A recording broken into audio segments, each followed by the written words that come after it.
मैं छोटू, कद 5 foot 6 inch, लेकिन 10 फुट का सांप पकड़ लेता हूँ मैं।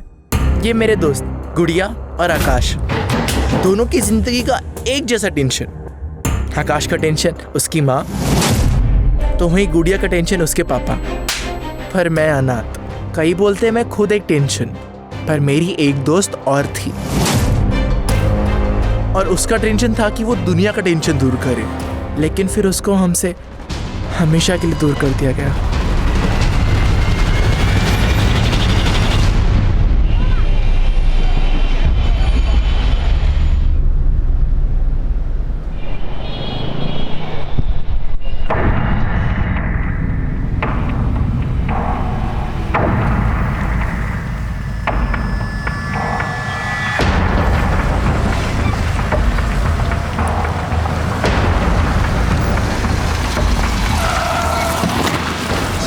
यही लोकेशन।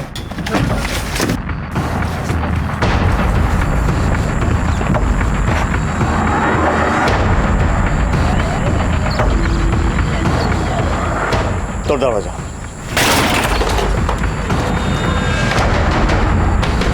दोनों को उधर ढूंढो।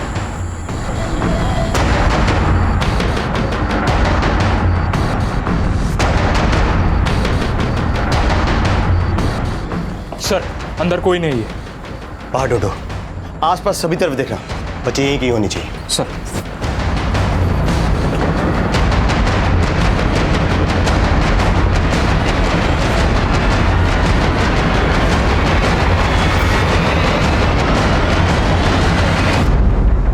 नमस्कार, आदाब। क्राइम पेट्रोल डायल 100 में आप सबका स्वागत है। जब बच्चे किसी अपराध का शिकार होते हैं या नासमझी में उनसे कोई अपराध हो जाता है, तो ये दोनों ही स्थितियां काफी सेंसिटिव होती हैं, क्योंकि हम सब ये मानते हैं कि बच्चे परिवार, समाज और हमारे देश का भविष्य होते हैं। ये केस बच्चों के कुछ ऐसे ही चिंताजनक पहलुओं से जुड़ा हुआ था, लेकिन ये बच्चे थे कौन? क्या ये पुलिस से छिप रहे थे या फिर किसी ने इन्हें छुपा कर रखा हुआ था? ये केस इलाहाबाद का था, लेकिन इसी से मिलता जुलता एक दूसरा केस बहुत जल्द रामनगर उत्तराखंड में भी आने वाला था।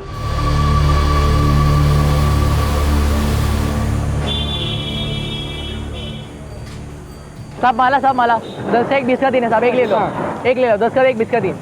बोलो 10 का 1 20 का 3, 10 का 1 20 का 3 माला।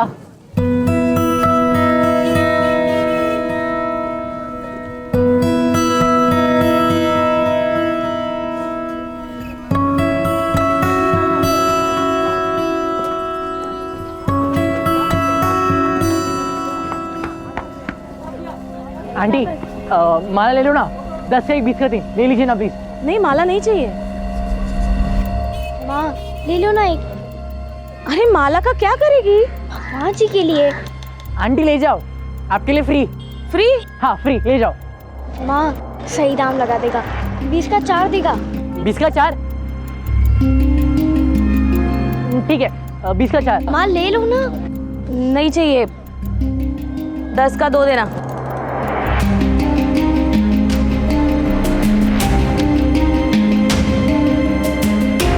बोनी कराने के लिए शुक्रिया आंटी।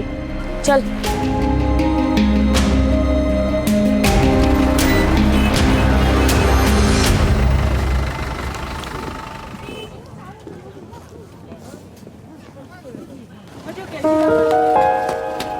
जय हिंद मैडम। अरे जय हिंद छोटू, कैसे हो? बहुत अच्छा। माला बिक रही है? हाँ मैडम, आजकल बोनी ऐसे हाथों से होती है तो सब बिक जाता है।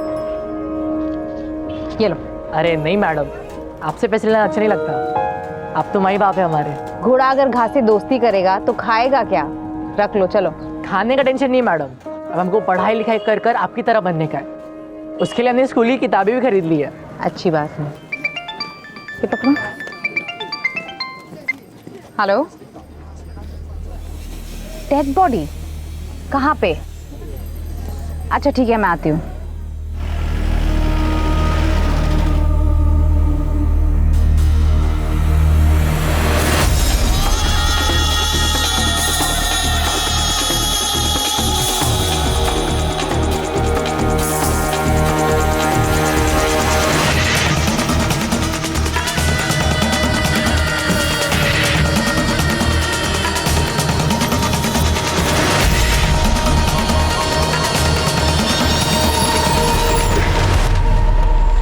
बॉडी एक लकड़ी काटने वाले ने देखी थी। विदेशी महिला की लाश है। चलो पीछे हटो। पीछे हो जाइए। सर, पहचान ना पता चले इसलिए बॉडी को जलाने की कोशिश की गई है, लेकिन बारिश होने के कारण बॉडी पूरी तरह से जली नहीं है। आसपास और कोई क्लू मिला जिससे इसकी कोई पहचान हो सके? नहीं सर, फिलहाल तो कुछ नहीं मिला।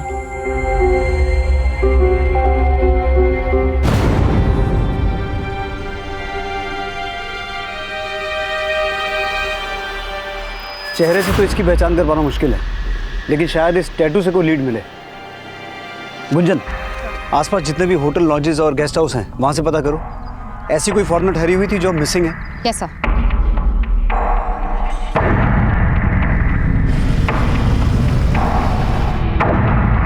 जल्द ही उस अज्ञात महिला की पहचान में जुट गई जिसके विदेशी सैलानी होने का अनुमान लगाया जा रहा था। लेकिन इस वक्त इस महिला की पहचान की कोई लीड नहीं मिल पाई थी और उसकी हत्या का एक केस ऐसे कई और अपराधों से भी जुड़ने वाला था जिसमें इंसानियत की हदें भी पार की जा चुकी थी। खोलना, खोल, सविता, दरवाजा खोल, अरे खोलना, खोल। गुड़िया, कपड़े बदल के खाना खा ले जा, मुझे बहुत काम है। ए गुड़िया, सुन, जाके पुलिस को बोल दे कि तेरी माँ तेरे बाप को कमरे में बंद रखती है। जाके बोल दे, जा बोल दे। हाँ, तू मुझे बंद करके ना गुड़िया का किस्मत का दरवाजा बंद कर रही है। पागलपन की हद कर दी है तूने। अब चाहे जो हो जाए, नहीं खोलूंगी तुम्हें।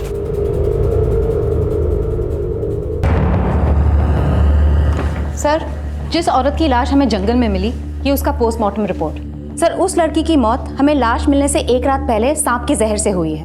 सांप का जहर? हाँ सर, लेकिन सर उसकी पूरी बॉडी में कहीं पे भी सांप के काटने का कोई निशान नहीं है। सर, पोस्टमार्टम रिपोर्ट के मुताबिक उसके नेक में सिरिंज घुसा के उसकी पूरी बॉडी में स्नेक पॉइजन इंजेक्ट किया गया था। लेकिन इस लड़की को इस तरीके से सांप का जहर दे के मारा गया, इसके पीछे किसी का मकसद क्या हो सकता है? सर, वो तो तभी पता चल पाएगा जब उसकी पहचान हो पाएगी। सर, आसपास के सारे होटल्स, लॉजेस, रेस्टोरेंट सब जगह पूछताछ की, लेकिन कहीं से कोई क्लू नहीं मिला। इस पोस्टमार्टम रिपोर्ट के मुताबिक उस लड़की की उम्र कितनी थी? सर, 20 से 25 साल। 20 से 25 साल। गुंजन, उन होटल्स और लॉजेस में से ये पता करो कि हत्या के कुछ दिन पहले के दिनों में 20 से 25 साल की कोई विदेशी लड़की जिसके हाथ पर इस तरह का टैटू हो, उसने वहां से चेकआउट किया था। और वहां की सीसीटीवी फुटेज भी चेक करना, देखो शायद कोई लीड मिले। Yes sir. भाइयों, छोटू और आकाश में से जो सांप पकड़ेगा वही विजेता कहलाएगा। तो बोलो, किस पे कितना लगाना है, छोटू पे कि आकाश पे?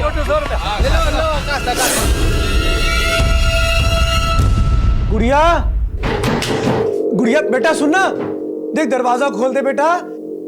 गुड़िया देख, तू जो कहेगी ना वो तुझे लाके दूंगा मैं। दरवाजा खोल दे। पापा, अगर मैंने दरवाजा खोला तो माँ मुझे मारेगी। वो है ही कसाई, लेकिन तू डर मत बेटा। मैं ना उसको हाथ भी नहीं लगाने दूंगा तुझको। तू दरवाजा खोल दे बस। अरे गुड़िया, छोटू और आकाश में सांप पकड़ने की प्रतियोगिता लगी है। चल, मैं तो जा रहा हूँ, चल तू भी। गुड़िया, बेटा मेरे सीने में बहुत दर्द हो रहा है। गुड़िया बेटा पानी ला दे। बेटा दरवाजा खोल दे, पानी ला दे, मैं मर जाऊंगा। अपने पापा को बचा ले बेटा।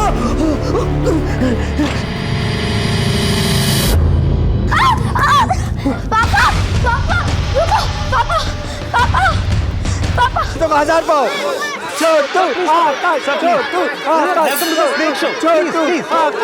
जिसने विजेता पे पैसे लगाया उसका पैसा दुगना। He say you can double your money, double. ठीक ओके।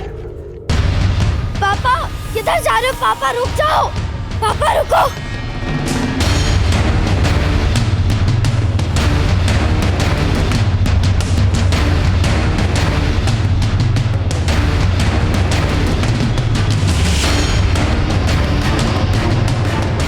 जो विजेता पे पैसे लगाएगा उसका पैसा दुगना। आकाश, छोटू और लगाओ।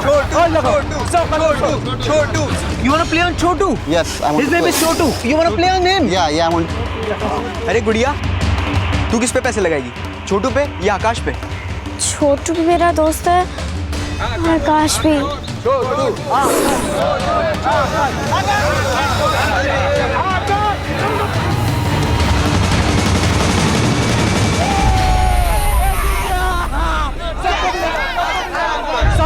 मिलेगा, सबको मिलेगा, सबको मिलेगा, सबको मिलेगा, सबको मिलेगा, सबको मिलेगा, सब। अरे क्या कर रहे हो आप यहाँ पे? क्या कर रहे हो? सुनो, अरे पकड़ो इसे।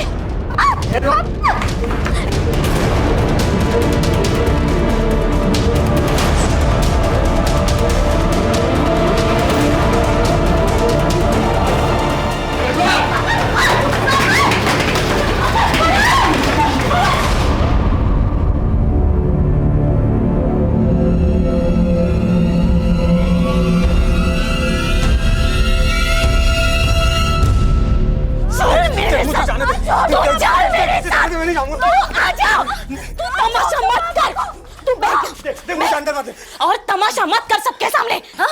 ना दिमाग ठीक करा ले, समझा? देख देख अपनी हालत क्या किया तूने। तू क्या चाहता है, मैं विधवा हो जाऊं, हाँ? या ये अपनी लड़की गुड़िया ये अनाथ हो जाए? पागल है क्या? अरे नहीं, कुछ नहीं होगा, कुछ नहीं होगा। तू जानती नहीं है, मैं सांप पकड़ कर ना पारसमणि प्राप्त कर सकता हूं।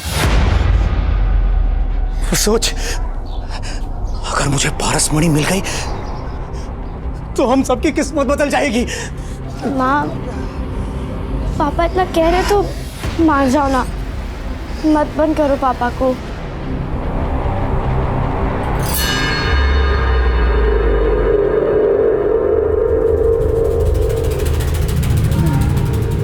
बच्चे जिस माहौल में पलते बढ़ते हैं उनकी सोच और समझ भी वैसे ही बनने लगती है। एक तरफ गुड़िया अपने पिता के पारसमणि पाने के अंधविश्वास की साक्षी बन रही थी, तो वहीं दूसरी तरफ आकाश अपनी मां के तंत्र के ढकोसलों से तंग था। छोटू अनाथ था, लेकिन उसमें पढ़ने की जिज्ञासा थी, पर इन बच्चों को सही मार्गदर्शन देने वाला कोई नहीं था। पर इनके दुख, तकलीफ और मजबूरी का फायदा उठाने वाले कई थे। आसपास की पूछताछ में पुलिस को एक रिवरव्यू नाम की लॉज से एक विदेशी महिला के ठहरे होने की जानकारी मिली, जिसका नाम मार्था था और जिसकी बाह पर बिल्कुल वैसा ही टैटू था जैसा कि टैटू उस विदेशी महिला की बाह पर था जिसकी लाश उन्हें जंगल में मिली थी।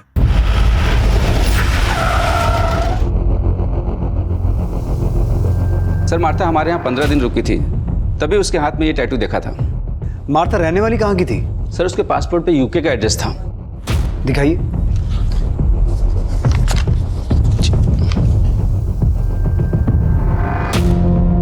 सर, चेकआउट करने के बाद वो देहरादून जाने वाली थी। देहरादून की लॉज की बुकिंग भी मैंने ही कराई थी, लेकिन मैंने अभी पता किया मार्था ने उस लॉज में चेक इन किया ही नहीं। सर, हमें जिस लड़की की लाश मिली वो देहरादून हाईवे के पास वाले जंगल से ही मिली थी।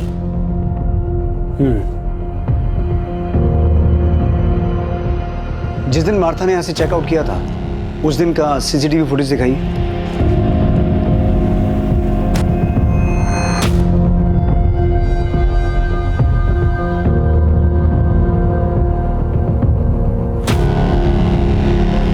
सर, ये टैटू तो बिल्कुल वैसा ही है। सर, हो सकता है यही माता हो। आपने कहा यहाँ से चेकआउट के बाद वो देहरादून जाने वाली थी, तो देहरादून जाने के लिए उसने कोई कैब बुक की थी? जी नहीं, यहाँ से उसने कोई कैब बुक नहीं किया था। हो सकता है वो बस से गई हो। कुमार, जिस दिन मार्था ने यहाँ से चेकआउट किया था उस दिन रामनगर से देहरादून जाने वाली सभी बसों और कैब्स की डिटेल्स निकालो, उनके ड्राइवर और कंडक्टर से पूछताछ करो। सर।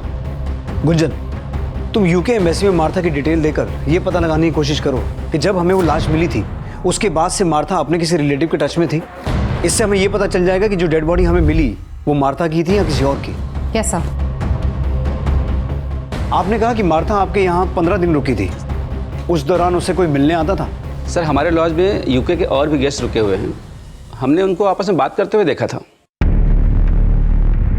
पुलिस ने जब उन विदेशी पर्यटकों से बातचीत की तो सामने आया कि मार्था उन विदेशी पर्यटकों के देश से तो थी, लेकिन मार्था से उनकी मुलाकात भारत में ही हुई थी। और उनसे की गई पूछताछ से यह संभावना और पुख्ता होने लगी कि जो लाश पुलिस को मिली थी वो मार्था ही होगी। पुलिस हर तरह से उस अपराध का पता लगाने की कोशिश कर रही थी जो मार्था से जुड़ा हो सकता था, लेकिन इस वक्त कोई लीड नहीं थी। और यह सवाल भी उठ रहा था कि अगर एक विदेशी महिला की हत्या लूट और चोरी के इरादे से भी की गई हो तो उसे मारने के लिए उसकी बॉडी में सांप का जहर क्यों इंजेक्ट किया गया, और उसकी बॉडी को जलाने के पीछे अपराधी की क्या मंशा थी। सर, मैंने मार्था की डिटेल्स यूके एम्बेसी में मेल कर दी है। अब अगर वो मार्था ही है तो लॉज के मैनेजर का फोन आया था, वो बोल रहा था उसे स्टाफ से पता चला है कि मार्था के चेकआउट करने के अगले दिन एक बच्चा लॉज में गया था। बच्चा? हाँ सर।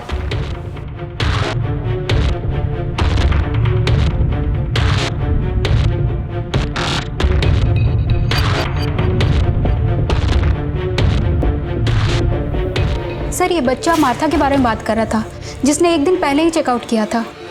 सर, मैं इस बच्चे को जानती हूँ। ये रसौली मार्केट में फूल बेचता है। सर, इस बच्चे को मार्था के साथ एक बार मैंने लॉन्च में बात करते भी देखा था।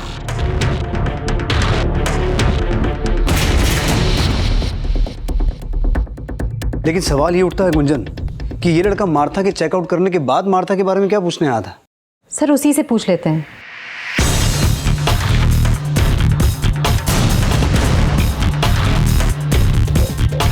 बेटा, वो छोटू कहाँ है? वो जो फूल बेचता है? मैडम, छोटू को तो मैंने सुबह से नहीं देखा।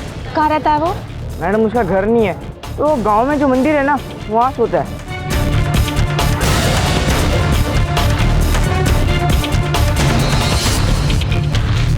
छोटू अब कहाँ था, इसकी फिलहाल कोई लीड नहीं मिली थी, और यह साफ था कि छोटू पिछले दिनों मार्था से मिल रहा था। सर, पूछताछ में पता चला है कि छोटू से अक्सर एक विदेशी महिला मिलने आया करती थी। हो सकता है वही मार्था हो। लेकिन छोटू का उस लॉज में जाने का क्या रीजन था जहां मार्था ठहरी हुई थी? और अब अचानक छोटू के गायब होने का क्या चक्कर है?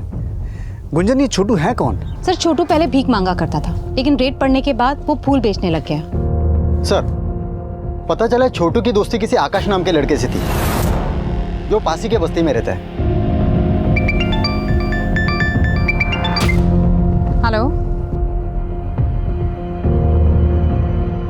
सर, पास के जंगल में बच्चे की लाश मिली है।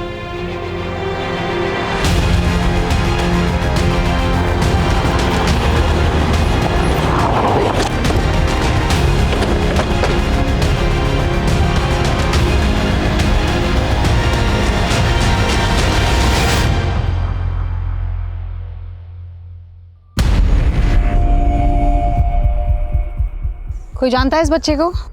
मैडम, ये भूती माई का बेटा है, आकाश नाम है इसका। आकाश? कुमार, तुमने बताया था छोटू का एक दोस्त था आकाश। ये वही आकाश है? हाँ साहब, छोटू भी इसी बस्ती में रहता है। आकाश और छोटू दोनों दोस्त थे। इसकी माँ कहाँ रहती है?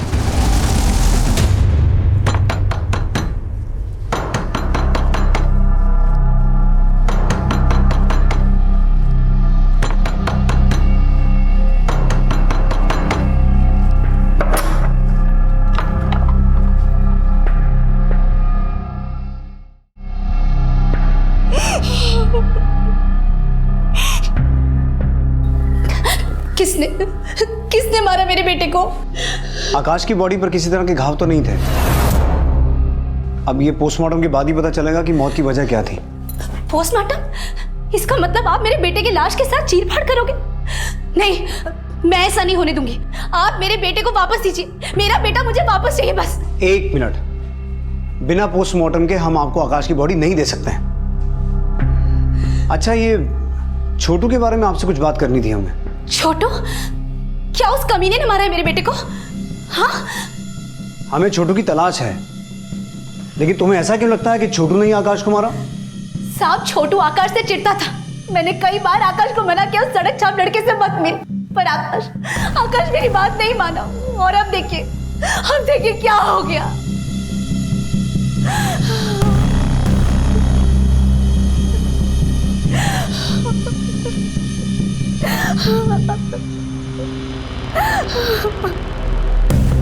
आकाश की मां छोटू पर आकाश की हत्या का आरोप लगा रही थी, तो क्या छोटू हत्या करके फरार था? यूके एम्बेसी से मिली मार्था की जानकारी भी ये साफ कर रही थी कि जिस विदेशी महिला की लाश पुलिस को मिली थी वो मार्था ही थी, क्योंकि हत्या के बाद से ही ना तो मार्था का फोन एक्टिव था, ना वो सोशल नेटवर्किंग साइट्स पर एक्टिव थी, और ना ही उसने यूके में अपने रिश्तेदारों से कांटेक्ट किया था। लेकिन मार्था देहरादून क्यों जाने वाली थी, और उसकी पहचान पता चलने के बाद से छोटू कहां गायब था? क्या आकाश और मार्था की हत्या से वाकई में छोटू का कोई कनेक्शन था?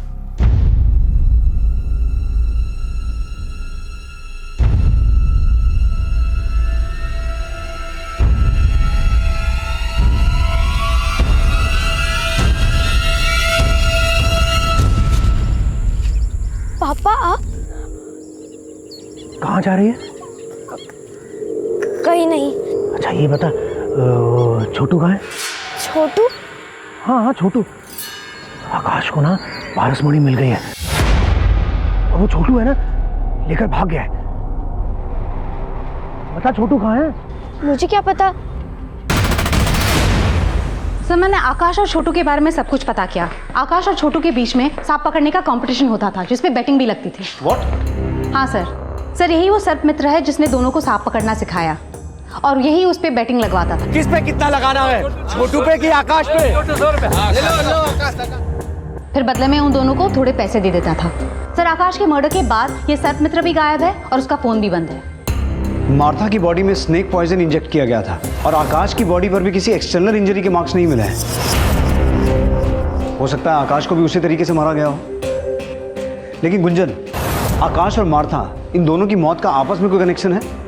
सर पूछताछ में तो ये पता चला है कि आकाश और छोटू के बीच में कुछ दिनों से झगड़ा चल रहा था और छोटू मार्था से मिल रहा था।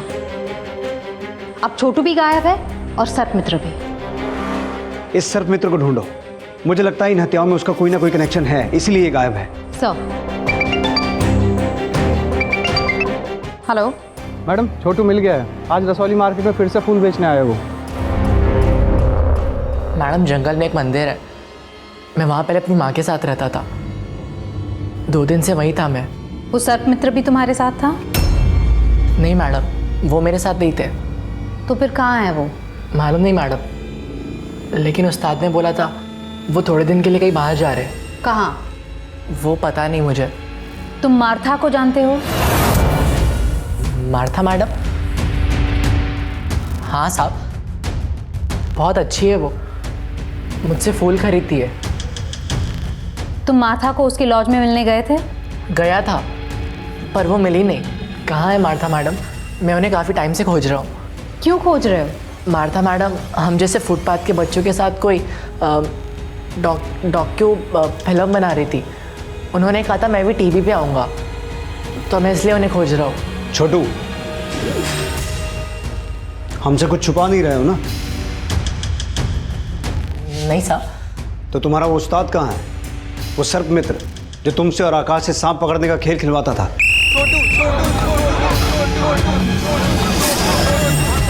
साहब बोला ना, मुझे सच में नहीं मालूम। तो आकाश का मर्डर क्यों किया? बोलो, क्यों मारा उसे? क्या आकाश मर गया? साहब ये क्या बोल रहे हो आप?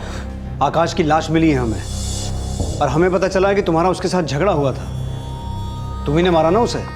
साहब आकाश दोस्त था मेरा, मैं क्यों मारूंगा उसे? तो फिर किसने मारा, तुम्हारे उस्ताद ने?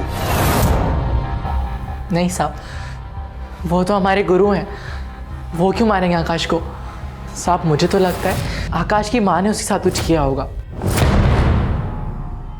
वो उसके साथ कोई तंत्र वंत्र भी कर रही थी। तंत्र वंत्र? हाँ साहब, मैंने कई बार देखा है। साहब वो मंत्र फूंक के कुछ तो बनाती थी, फिर वो काढ़ा आकाश को पिलाती थी। ले पी।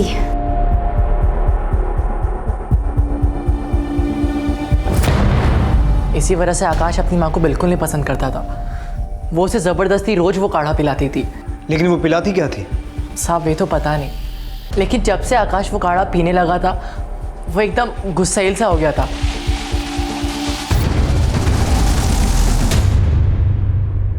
सर छोटू का ये बयान सही है कि मार्था इंडिया में बच्चों पे एक डॉक्यूमेंट्री बनाने के सिलसिले में आई थी। लेकिन मुझे ऐसा लगता है गुंजन कि छोटू अभी भी हमसे कुछ छुपा रहा है। नजर रखना इस पर और उस सर्प मित्र के बारे में पता लगाने की कोशिश करो। हो सकता है छोटू जानता हो कि वो कहाँ है और उसी ने छोटू को यहाँ सब कुछ सिखा के भेजा हो। और इस छोटू का वो बयान कि आकाश की माँ कुछ तंत्र वंत्र करके उसे कुछ पिला रही थी, उसे कंफर्म करो। और आकाश की माँ भूती माई के बारे में सब कुछ पता करना। Yes sir. मार्था और आकाश की हत्या में सर्प मित्र की भूमिका का संदेह उसके अचानक गायब हो जाने से पुख्ता हो रहा था। एक तरफ पुलिस उसकी तलाश में जुटी थी तो वहीं छोटू पर भी नजर रखी जा रही थी। गुड़िया मेरे पास कोई पारस पड़ी नहीं है। मेरे उस्ताद बोलते कि आप ऐसा कोई भी सांप नहीं जिसकी मुझे पारस मणि हो। ऐसे सांप पाताल लोक में होते हैं। ये पाताल लोक कहाँ है? मुझे नहीं मालूम। गुड़िया, गुड़िया तू यहाँ क्या कर रही है इस लड़के के साथ? तू मेरी बेटी से दूर रहा करा, समझा? चल, तू चल यहाँ से। माँ।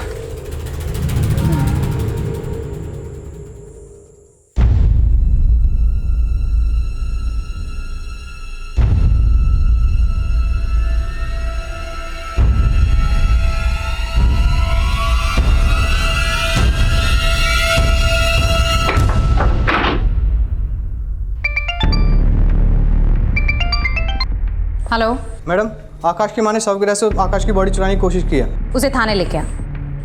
मैं अपने बेटे का पोस्टमार्टम नहीं होने दूंगी। मुझे मेरे बेटे की लाश दे दो।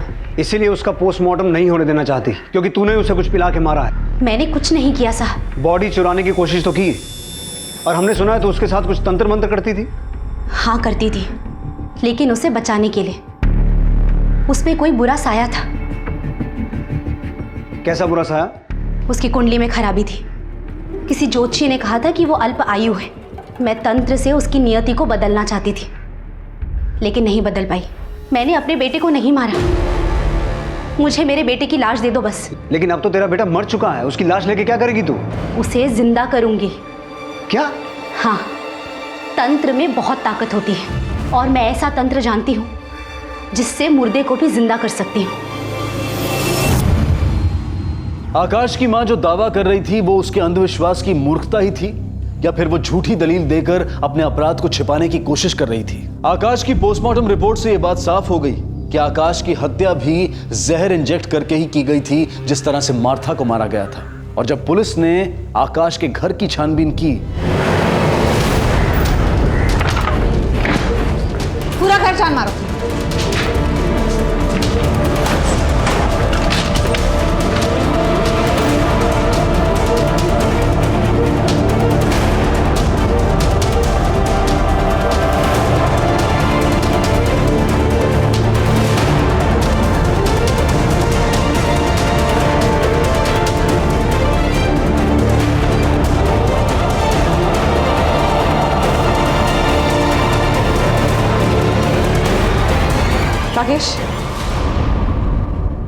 राकेश, ये फोटोज देख के लग रहा है ये मार्था का कैमरा है। वहां से एक विदेशी कैमरा बरामद हुआ जो कि मार्था का था, और उस कैमरे में कुछ ऐसे फोटोग्राफ्स मिले जिनमें आकाश की मां के साथ एक ऐसा शख्स था जो मार्था को जानता था। सर, भूति के कमरे में स्नेक पॉइजन रिलेटेड कोई भी क्लू नहीं मिला, लेकिन ये कैमरा मिला है।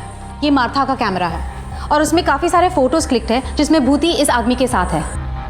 सर, इस आदमी का नाम आनंद है। ये टूरिस्ट गाइड है और रिवरव्यू लॉज के सीसीटीवी कैमरा के फुटेज में ये भी मार्था से मिलते हुए देखा गया है।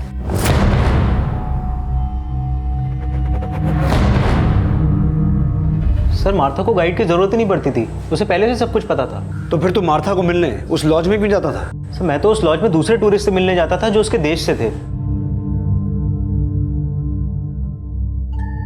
वहीं मेरी मुलाकात मार्था से हुई। और मार्था का कैमरा वो आकाश की मां के पास कैसे पहुंचा?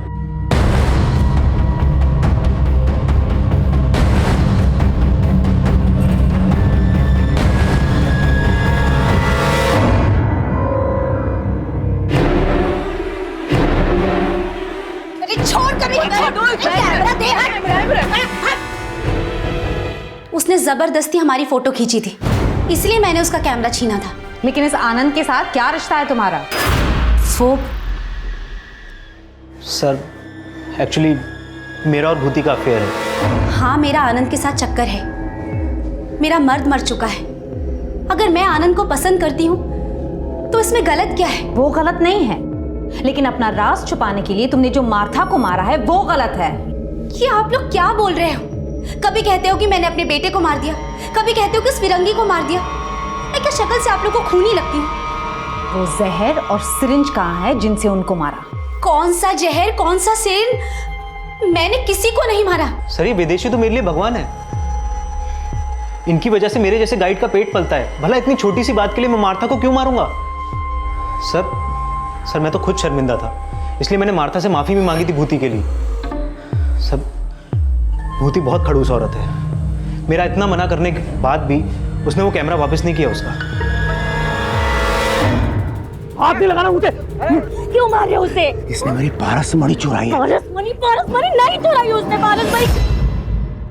सर, जिस सुबह मार्था ने रिवरव्यू लॉज से चेकआउट किया था, उस सुबह आनंद मार्था के देश के दूसरे लोगों के साथ खिताली में था। उन्होंने एलिबाई कंफर्म की है। आनंद उनके साथ देर रात तक था।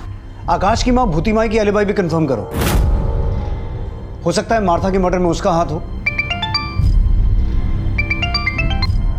हेलो।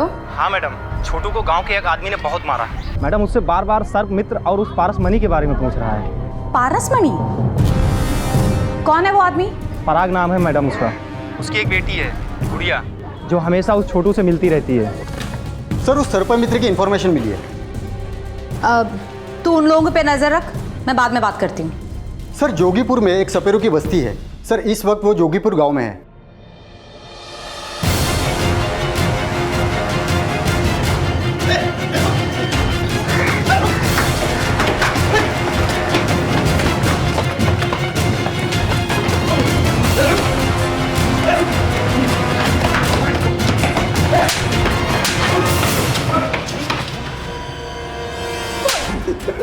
मैडम जी, मैंने किसी को नहीं मारा, मेरा विश्वास करिए। तो फिर भागा क्यों और फोन बंद करके क्यों रखा है? वो तो मैं पराग के डर से भाग गया था। एकदम पागल आदमी है मैडम जी। उसे वहम हो गया था कि मेरे आकाश के पास कोई पारस मणि है। इसके लिए उसने हम लोगों को बहुत परेशान किया मैडम जी। मुझे सांप दे। पागल है क्या? सांप दे इधर। मैंने कहा मुझे सांप दे। मुझे सांप चाहिए। ये पागल क्या कर रहा है ये? मुझे सांप चाहिए, मुझे सांप चाहिए। इसके मुंह में पारस मणि है। किसने बोला तुमको कि इसके मुंह में पारस मणि? कहीं तूने तो इसके मुंह से पारस मणि नहीं चुरा ली? मुझे सांप चाहिए, मुझे सांप दे, मुझे सांप। क्या कर रहे हो? अगर तूने मुझे सांप नहीं दिया और मुझे पारस मणि नहीं मिली तो मैं पुलिस में जाके ये बता दूंगा कि तू छोटू और आकाश से सांप पकड़वाने का जुआ खिलाता है। मैडम जी, वो मुझे जेल न करा दे, इसलिए मैं भाग गया था। सर्प मित्र बंसी अपने बयान पर कायम रहा कि उसने ना मार्था की हत्या की थी और ना ही आकाश की। पुलिस अब गुड़िया के पिता से मिलकर इन हत्याओं में उनकी भूमिका भी खंगाल रही थी। साहब, मैं नागों को जहर के लिए नहीं पकड़ता हूँ, पारस मणि के लिए पकड़ता हूँ। और उस नाग में पारस मणि थी, इसीलिए मैंने आकाश और सर्प मित्र को पीटा था। लेकिन मैंने किसी को जान से नहीं मारा साहब। मैडम जी, पराग किसी को नहीं मार सकता। उसकी दिमागी हालत ठीक नहीं है। उसे तो बस इतना ही लगता था कि वो सांप के मुंह से पारस मणि निकाल सकता है। लेकिन उसे ऐसा क्यों लगता है? एक बार उसने सपने में देखा था कि सांप के मुंह में पारस मणि है। फिर एक साधु ने पैसे ऐड 4 मंत्र दे दिए और कहा कि अगर ये मंत्र पढ़ेगा तो वो पारस मणि निकाल सकता है सांप के मुंह से। इस चक्कर में जान जोखिम में डालकर वो सांप को पकड़ने की कोशिश कर रहा था। वो उसे जहर वहर निकालने नहीं आता था मैडम जी। मैंने छोटू को भी पारस मणि के लिए पीटा था। मुझे लगता था कि वो आकाश से पारस मणि छीनकर उसे मारकर भाग गया है। चलो माना कि पारस मणि के लिए उसने छोटू को पीटा, लेकिन तुमने भी तो छोटू को थप्पड़ मारा था। वो मेरी गुड़िया को बहका रहा था, इसीलिए मैंने मारा, नहीं तो।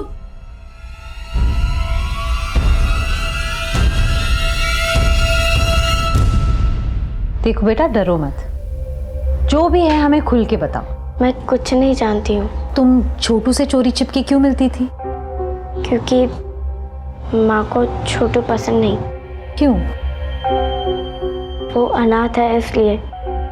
पर वो मेरा दोस्त है, मैं उसे पढ़ाती हूँ क्योंकि वो स्कूल नहीं जा सकता ना, इसलिए। तुम छोटू को पढ़ाती हो? हाँ मैडम, वो मुझे सांप पकड़ना सिखाता है, बल्ले मैं उसे पढ़ाती हूँ। तुम छोटू से सांप पकड़ना सीखती हो? पापा सांप पकड़ के पारस मणि निकालना चाहते हैं, इसलिए मैं सांप पकड़ के पापा को देना चाहती हूँ ताकि उनको बाहर ना जाना पड़े और माँ उनको बंद ना रखे। गुड़िया का मासूम बयान छोटू की भी पैरवी कर रहा था और उसके पिता की भी, और जल्द ही इस केस में एक नया खुलासा हुआ। सर पता चला है कि मार्था ने देहरादून के डिप्टी कमिश्नर को चिट्ठी लिखी थी। उस चिट्ठी में लिखा था कि वो डीसी से मिलना चाहती है। लेकिन मार्था देहरादून के डिप्टी कमिश्नर से मिलना क्यों चाहती थी? सर इस बारे में तो चिट्ठी में कुछ भी नहीं लिखा। हेलो। हाँ मैडम जी, हाँ मेरी ना गुड़िया कहीं नजर नहीं आ रही है और वो छोटू भी कहीं दिख नहीं रहा है। जरूर वो लड़का मेरी लड़की को कहीं ले गया है। सर गुड़िया की माँ का फोन था, वो कह रही है कि गुड़िया नहीं मिल रही है। उसे लग रहा है कि छोटू ही उसे उठाकर लेकर गया है।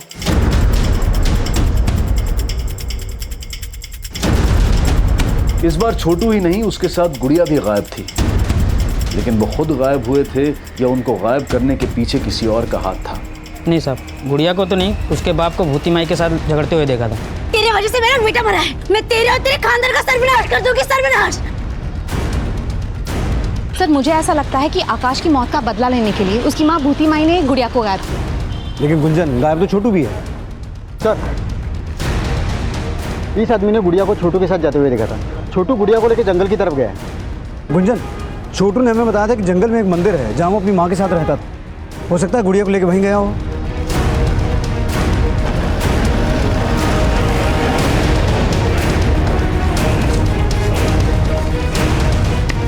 सब तरफ चेक करो। सर, यहाँ पे आइए।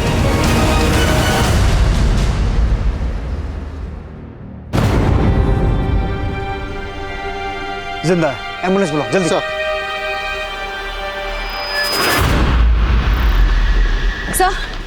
सर गुड़िया कहीं नहीं मिल रही। गुड़िया को आखिरी बार छोटू के साथ देखा गया था। हो सकता है यहाँ भूती माई आई हो और भूती माई और आनंद ने मिलकर गुड़िया के साथ कुछ किया हो। आनंद और भूती माई दोनों को लेके आओ। सर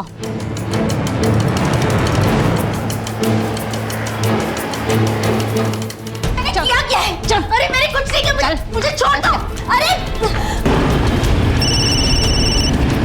हाँ बोलो कुमार। सर, आनंद के घर पे ताला लगा है और उसका फोन भी बंद आ रहा है। ना मैंने गुड़िया और छोटू को कुछ किया, ना मुझे पता है कि आनंद कहाँ है। सर, आनंद को अपनी कार से गांव के बाहर की तरफ जाते हुए देखा गया था। Let's go. एक तरफ छोटू के होश में आने का इंतजार किया जा रहा था, लेकिन गुड़िया कहाँ थी? इस केस में अब भी कुछ और खुलासे होने बाकी थे।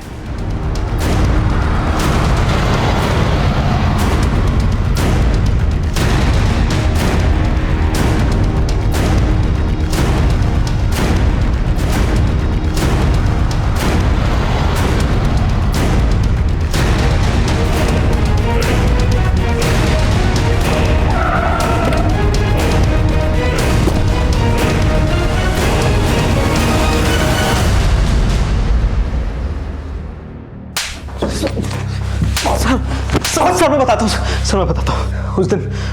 उस दिन मैं मार्था को देहरादून लेके जाने वाला था, इसलिए मैं उससे लॉज के बाहर मिला।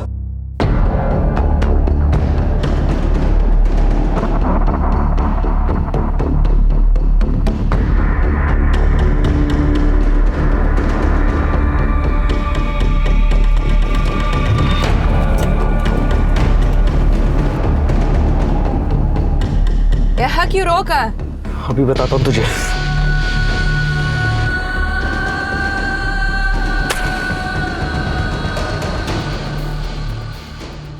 वो मुझे एक्सपोज करने वाली थी, इसलिए मैंने उसे मार दिया। ऐसा क्या एक्सपोज करने वाली थी? मैडम, मैं अनाथ हूँ, गरीबी से परेशान था, खूब सारे पैसे कमाना चाहता था मैं। फिर एक दिन आनंद मुझे मिला और उसने बोला कि अगर मैं उन फिरंगी लोगों के साथ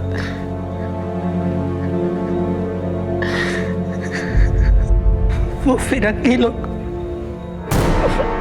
मेरे साथ गलत काम करते थे।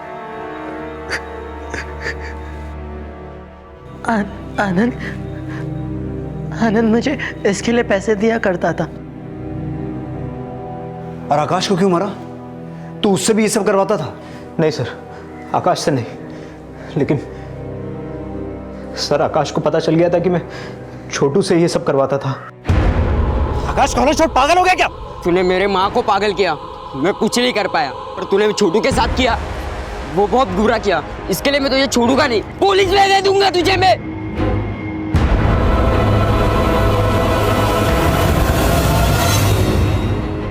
छोड़ूंगा नहीं भी। और गुड़िया?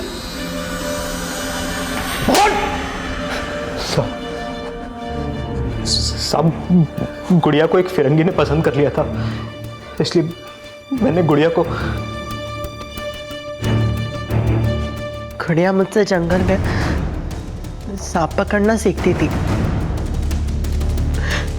और बदले में मुझे पढ़ाती थी, लेकिन आनंद जब उस दिन वहां आया। आनंद छोड़ इसको, छोड़ आनंद, बच्ची को छोड़, छोड़ छोड़ छोड़ छोड़ बोला ना।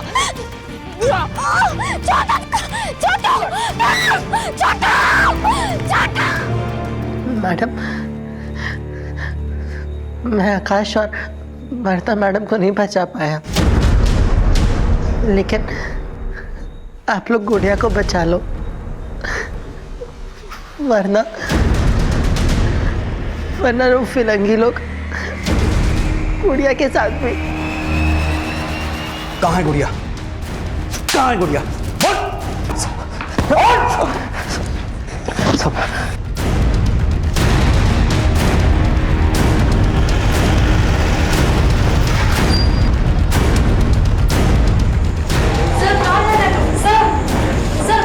गुंजन, उस तरफ चेक कर। सर,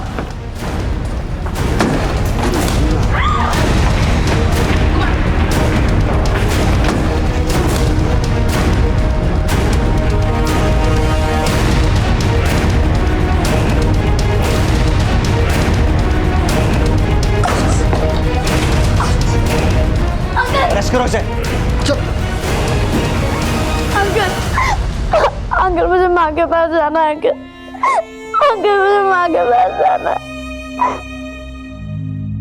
आनंद के चौंकाने वाले खुलासे के बाद गुड़िया और छोटू समेत कई और बच्चों के शारीरिक और मानसिक शोषण के इस अभद्र और अमानवीय अपराध का पर्दाफाश हुआ। इस केस से पहले सामने आया इलाहाबाद का केस भी ऐसे ही घिनौने अपराध से जुड़ा था। बच्चों के शोषण से जुड़े इस मामले के खिलाफ विदेशी मूल की मार्था ने बहुत पहले ही ये मुहिम छेड़नी चाहिए थी, लेकिन उसकी हत्या करके उसकी इस मुहिम को दबाने की कोशिश की गई। लेकिन मार्था का यह जज्बा एक उदाहरण पेश करता है कि सच्चाई और मानवता के लिए लड़ने वाले सरहदें नहीं, बल्कि इंसान और इंसानियत के उस सूत्र को रेखांकित करते हैं जो किसी देश या व्यक्ति विशेष के लिए नहीं, बल्कि पूरे विश्व के लिए जरूरी है। अब मैं अनूप सोनी आपसे विदा लेता हूं, फिर मुलाकात होगी अगले एपिसोड में एक और चौंका देने वाले केस के साथ। तब तक अपना और अपने परिवार का ख्याल रखें और देखते रहें क्राइम पेट्रोल डायल 100। सबक एक को, सीख हम सबको। जय हिंद। जब आई बाबा गए तब लगा कि इससे बुरा कुछ हो ही नहीं सकता, लेकिन उसके बाद जो हुआ वो नहीं, जो हो गया सो हो गया। अब उसके बारे में नहीं सोचूंगी मैं। अब तो मैं मुंबई आ गई, यहाँ कुछ बुरा नहीं होगा, यहाँ सब अच्छा ही होगा मेरे साथ। मुंबई सपनों का शहर, इतनी उम्मीदों के साथ आई थी मैं यहाँ मुंबई में। तब सोचा भी नहीं था कि यहाँ रहना कितना मुश्किल होगा, और उससे भी मुश्किल होगा।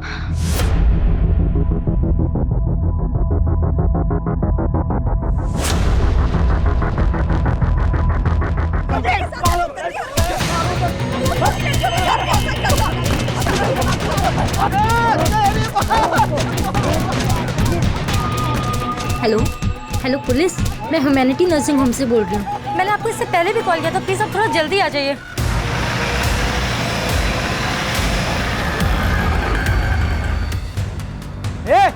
पीछे हटो।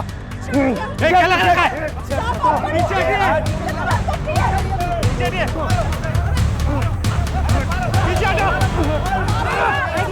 पीछे हटो।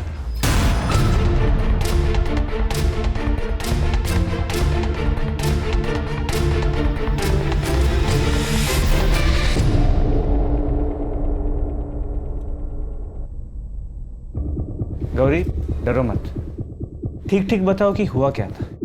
मैं रोज बुआ को डब्बा देने आती हूँ और फिर डब्बा देकर कॉलेज जाती हूँ।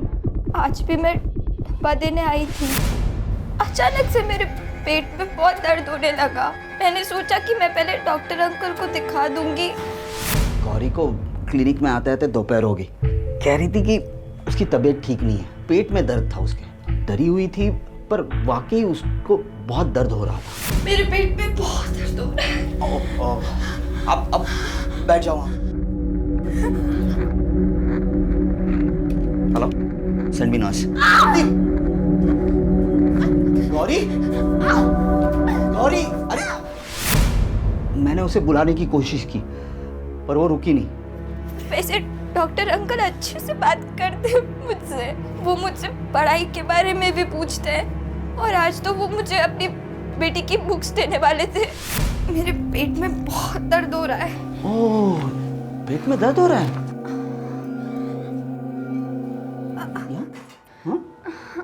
कब से हो रहा है दर्द? अभी थोड़े टाइम से बहुत दर्द हो रहा है। आ जाओ, आ जाओ, यहाँ आ जाओ, लेट जाओ। हाँ, बस बस बस बस लेट जाओ। Good girl. वो नर्स दीदी वो आएंगी? आ जाएगी, वो आ जाएगी। अरे बहुत दर्द हो रहा है ना, तुम लेट जाओ, लेट जाओ।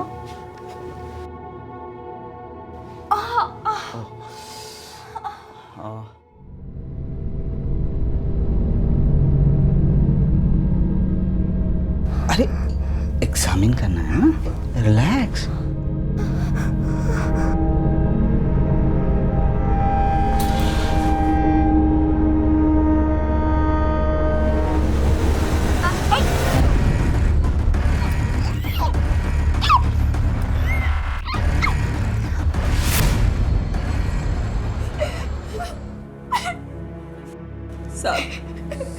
मुझे इसी हालत में मिली थी। मैं समझ गई थी कि कुछ ऐसा वैसा हुआ। जब मैंने इसे पूछा तो उसने ये सब बताया। क्या किया तुमने गौरी के साथ? मैं पूछ रही हूँ क्या किया तूने? एक बच्ची का बाप होकर ऐसा गंदा काम करता है तू? मारो इसे पकड़ के। हाथ मत लगाओ। क्या कर? मारो इसे।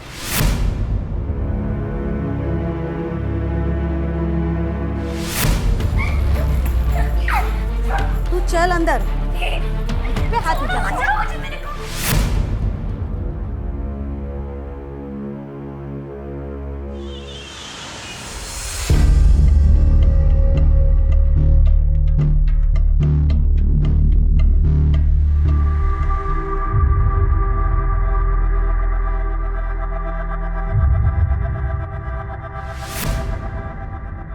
काय झालं? काही नाही झालं। वो एक्चुअली मैं लेट हो रहा हूँ, मैं निकलता हूँ अभी। तो इतना क्या जरूरी है कि बिना नाश्ता किए जा रहे हो? अरे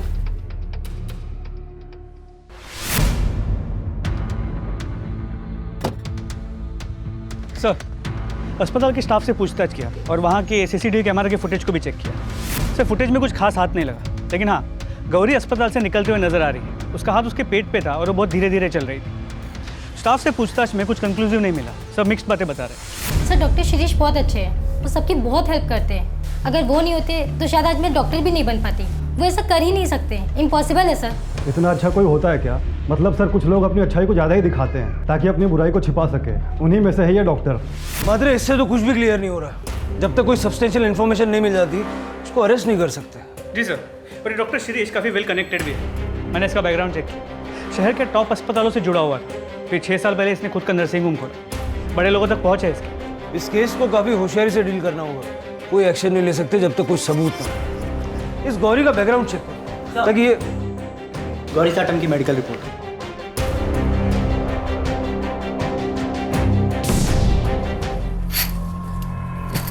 बाबा, ये तुम क्या कर रही हो? मैं तुमसे बात कर रहा हूँ, ये सब क्या कर रही हो? मत करो ये सब। तो क्या करूं? पर्दे खुले रखो? हाँ, सब लोग देख रहे हैं, तरह तरह की बातें कर रहे हैं।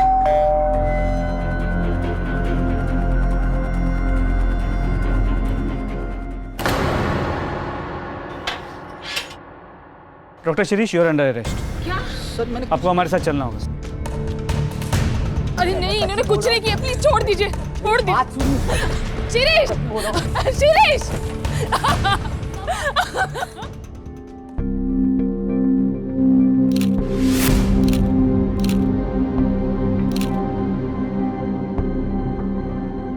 सर वो लड़की झूठ बोल रही है, मैंने उसे हाथ तक नहीं लगाया।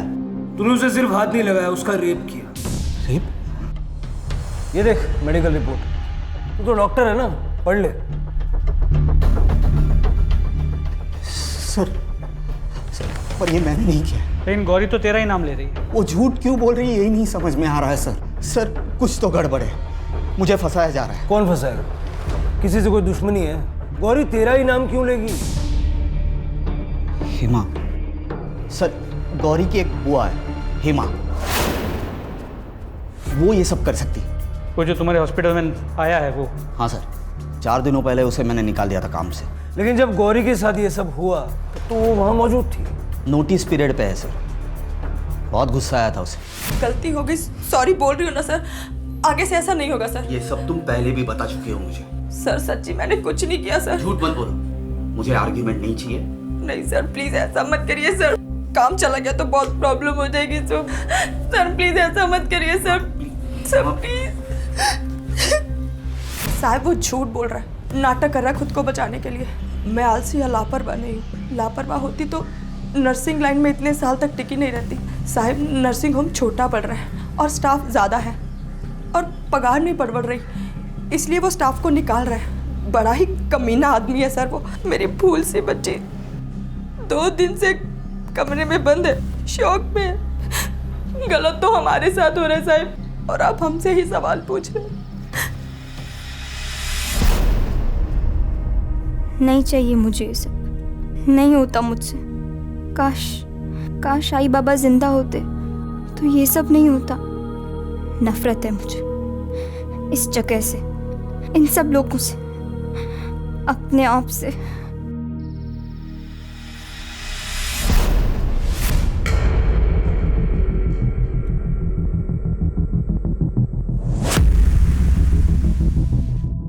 चल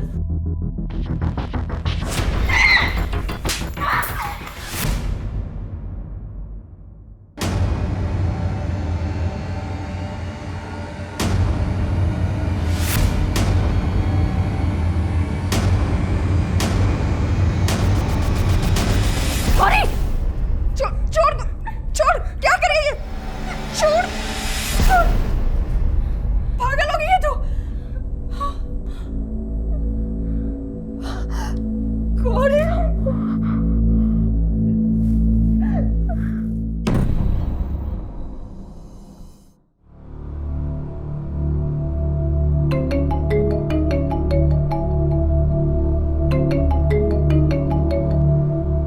हाँ मत रहे सर, एक तरफ ये शिरीष हर बात को नकार रहा है और यहाँ हेमा, ऊपर से मेडिकल रिपोर्ट में हमें कोई सीमेंट के ट्रेसेस भी नहीं मिले जिसे हम मैच कर सके। कई रेप केसेस में ऐसा होता है, इसीलिए कुछ प्रूव कर पाना मुश्किल होता है। लेकिन हमें शिरीष के खिलाफ वाटर टाइट केस बनाना होगा। सर उसने ऑलरेडी बेल की एप्लीकेशन रजिस्टर कर दी है। मोस्टली बेल मिल भी सकती है क्योंकि रेपुटेशन अच्छी है, पास्ट रिकॉर्ड भी क्लीन होगा। जरा इस शिरीष के बारे में पूछताछ करो, अगर कुछ मिल गया तो ये केस पुख्ता हो जाएगा। जी सर। चलो, ये डॉक्टर शिरीष की पुराने पेशेंट्स की लिस्ट है, इनसे पूछताछ करो, डिटेल्स निकालो। मूव। हेलो, क्या? कहाँ? सर आप उस लड़की को अभी के अभी अरेस्ट कीजिए। बाप रेपिस्ट और बेटी पागल, ऐसे कोई मारता है? वो भी अपने ही दोस्त को। एक मिनट, तुम्हारा नाम क्या है? अदिति। अदिति, अब साफ साफ बताओ कि हुआ क्या था। हम लोग कॉलेज से घर आ रहे थे। अब तो डॉक्टर के पास जाना भी डेंजरस है बॉस। जाने देना प्रिया। चल स्टूपिड इडियट्स, अगर तू ऐसे ही रिएक्ट करेगी तो लोग तुझे और सताएंगे। तेरे पापा ऐसे हैं, पर उसमें तेरा क्या फॉल्ट? लेकिन तेरे पापा, अरे जब मैं अंकल के क्लिनिक में एंटर करती थी मुझे एक अजीब सी घबराहट होती थी, डर लगता था जिस तरह से वो टच करते थे। Stop it Aditya, enough. But Priya मैं सच बोल रही हूँ। I hate you. मम्मा। सर अब आपको एक्शन लेना ही होगा। आज मारा है, कल खून ही कर दिया तो ऐसे तो वो लोग अपनी मनमानी करते रहेंगे। एक मिनट अदिति, जो कुछ भी तुमने कहा है क्या वो सच है? मेरा मतलब है प्रिया के पिता डॉक्टर शिरीष के बारे में। ऑब्वियसली सच है, और फिर मैं झूठ क्यों बोलूँगी? शिरीष अंकल कुछ ज़्यादा ही अच्छे से बात करते थे और कुछ ज़्यादा ही टच करते थे। ठीक है, इन्वेस्टिगेशन चल रही है, कुछ पता चलेगा तो हम आपको बता देंगे। सर, इस प्रिया के खिलाफ कोई ना कोई एक्शन तो लेना ही होगा। जिस तरह उसने अदिति को मार, शी वाज प्रोवोक्ड मात्रे, उसकी गलती नहीं है। अदिति की माँ से बात करके सारे चार्जेस ड्रॉप करो और प्रिया को स्टर्न वार्निंग देके मैटर क्लोज करो। ये डॉक्टर साहब अपने आप को जितना शरीफ बता रहे हैं उतना शरीफ है नहीं, उससे फिर से बात करो। शायद अदिति के बारे में सुन के वो अपनी शराफत का नाटक छोड़ दे। सर, अपनी बेटी की दोस्त अदिति को भी नहीं छोड़ा तूने। कई कंप्लेंट्स आ रही हैं तेरे खिलाफ, बोल किस किस का गलत फायदा उठाया? ऐसा कुछ नहीं किया मैंने।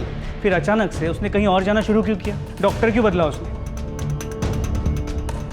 मैंने उसे कहा था, बार बार क्लिनिक आने लगी थी, फिर बार बार घर में आने लगी।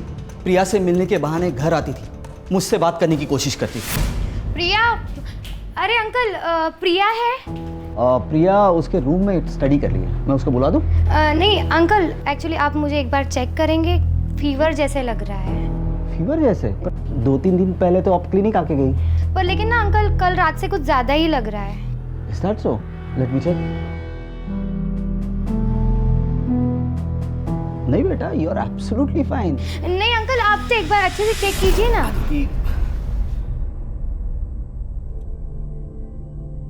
देखो अदिति बेटा, आई कैन अंडरस्टैंड, इस उम्र में ऐसा होता है, अपने से ओल्डर उम्र की आदमी की तरफ अट्रैक्शन होता है, खासकर तुम्हारी सिचुएशन में। पर बेटा यू हैव टू स्टॉप। आप बार बार क्लिनिक या घर में नहीं आ सकते। मैं कहाँ बार बार आती हूँ? आई डोंट, ऐसा कुछ है ही नहीं तो। Then it's good. मैं प्रिया को बुला देता हूँ। प्रिया? नहीं, इट्स ओके, मैं उससे ना कॉलेज में बात कर लूंगी। Okay, bye uncle. बस सर, वो लास्ट दिन था, उसके बाद ना ही वो घर आई ना ही क्लिनिक। ठीक है, लेकिन अगर इसमें से एक भी बात झूठ निकली ना, बहुत बुरा होगा। सर, ये सब कुछ खत्म हो सकता है। आप सिर्फ मुझे एक बार गौरी से बात करने की इजाजत दे दीजिए, मैं उसे पूछूंगा क्यों झूठ बोल रही है। आई एम श्योर वो अपनी कंप्लेंट वापस ले लेगी सर।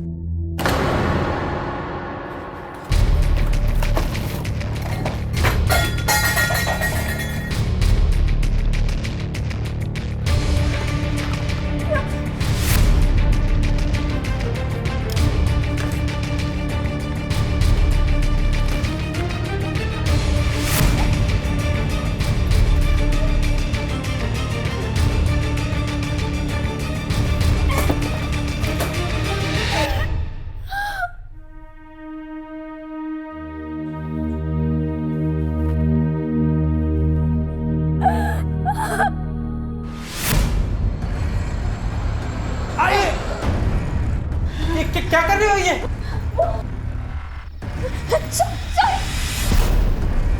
आई आई आई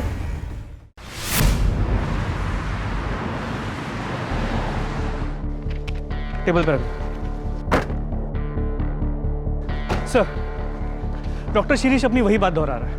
3rd डिग्री के बाद भी? जी सर, और बिना किसी डीएनए एविडेंस या कोई पुख्ता सबूत के उसकी बात को पूरी तरह झुठला भी नहीं सकते। आई नो, ठीक है, तुम कोशिश करते रहो। लड़की ने पूरे होशो आवाज में सीधा एक्यूज किया। मैटर सीरियस भी है और सेंसिटिव भी, और गौरी नाबालिग है तो पॉक्सो भी लागू होगा। मात्र एक काम करो, शिरीष की सारी हिस्ट्री चेक करो, कुछ ना कुछ तो मिलेगा। और गौरी का बैकग्राउंड भी चेक करो। गौरी का? हो सकता है गौरी झूठ बोल रही हो, किसी और के डर से या किसी और को बचाने के लिए। ये एंगल भी चेक करना पड़ेगा। मात्र किसी बेगुनाह को सजा नहीं होनी चाहिए। तो फैमिली ने कुछ बताया? उसकी फैमिली तो खुद डिप्रेस्ड है। क्रिमिनल क्राइम तो कर देता है, लेकिन ये नहीं सोचता कि इसका उसके अपने परिवार पे क्या असर होगा, खास करके ऐसे मामलों में। कल तक जो एक रेप्यूटेड डॉक्टर का परिवार था, वो आज सारी दुनिया से मुंह छुपा के बैठा है।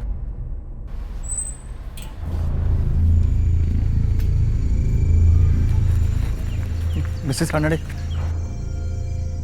मुझे आपसे जरूरी बात करनी। मैं मिसेस रानडे नहीं हूँ। अरे प्रभा जी, एक मिनट सुन तो लीजिए, मैं क्या कहना चाह रहा हूँ। मुझे आपसे कोई बात नहीं करनी और मेरा इन सबसे कोई लेना देना नहीं है। अरे प्रभा जी भाई जी जल्दी, मुझे बहुत जरूरी बात करनी है। प्रभा जी, अरे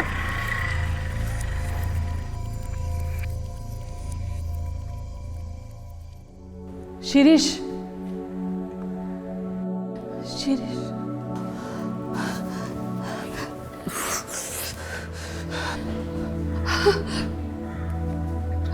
ये सब क्या? ये सब कब तक चलेगा? ये लोग क्यों तुम्हारे पीछे पड़े हैं? मुझे कुछ समझ में नहीं आ रहा। शिरीष, लेकिन कोई तो सॉल्यूशन होगा, कोई तो रास्ता होगा। मुझे कुछ समझ में नहीं आ रहा प्रभु।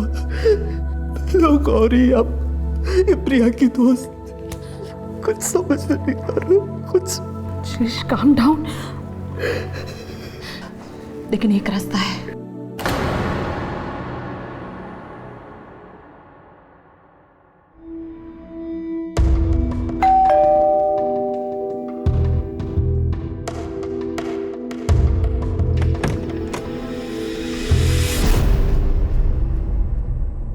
सर, डॉक्टर शिरीष का background check. Anything significant? Nothing sir, spotless career, कोई झगड़ा नहीं, कोई मिसकंडक्ट नहीं। पिछले 6 साल के उसके नर्सिंग होम के रिकॉर्ड्स को चेक किया, कुछ नहीं मिला। उसके पहले वो जिन अस्पतालों में जुड़ा था वहाँ बात की, उसके पुराने पेशेंट से बात की, कुछ नहीं मिला सर, बिल्कुल बेदाग है। वाकई बेदाग है या दाग छुपाने की कोशिश की गई? सर ऐसा लगता तो है नहीं। 6 साल पहले उसका एक लोकल नेता के साथ झगड़ा हुआ और वहाँ भी डॉक्टर शिरीष ने ही उस नेता के खिलाफ कंप्लेंट रजिस्टर की। इसके अलावा और कुछ नहीं। और गौरी? सर गौरी का बैकग्राउंड चेक चल रहा है, जैसे ही कुछ पता चलता है मैं आपको अपडेट करता हूँ।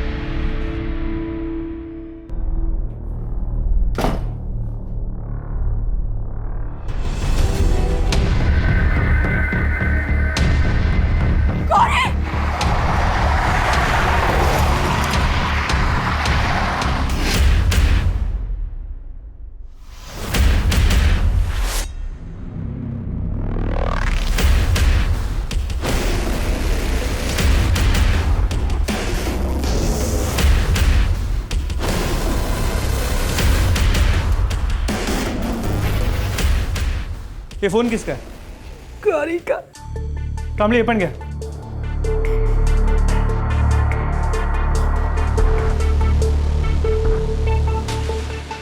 सॉरी, मैंने झूठ बोला। आपने हमेशा मेरी हेल्प की, कभी मेरे साथ कुछ गलत नहीं किया, लेकिन मैंने आपके बारे में झूठ बोला। अब मुझसे सहन नहीं होता। मैंने जो भी किया उसके लिए सॉरी। गौरी ने सुसाइड से पहले ये मैसेज भेजा डॉक्टर शिरीष के नंबर पे, जो फ़ोन हमारी कस्टडी में है।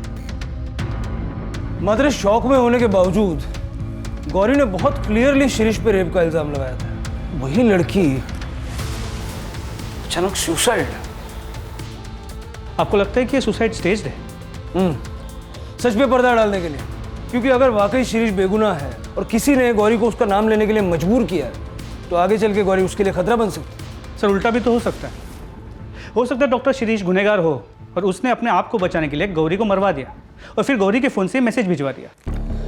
मात्र ये सुसाइड है या नहीं ये जाने बिना आगे बढ़ना मुश्किल होगा। पता चल जाएगा सर, गौरी की पोस्टमार्टम रिपोर्ट जल्दी आ जाएगी।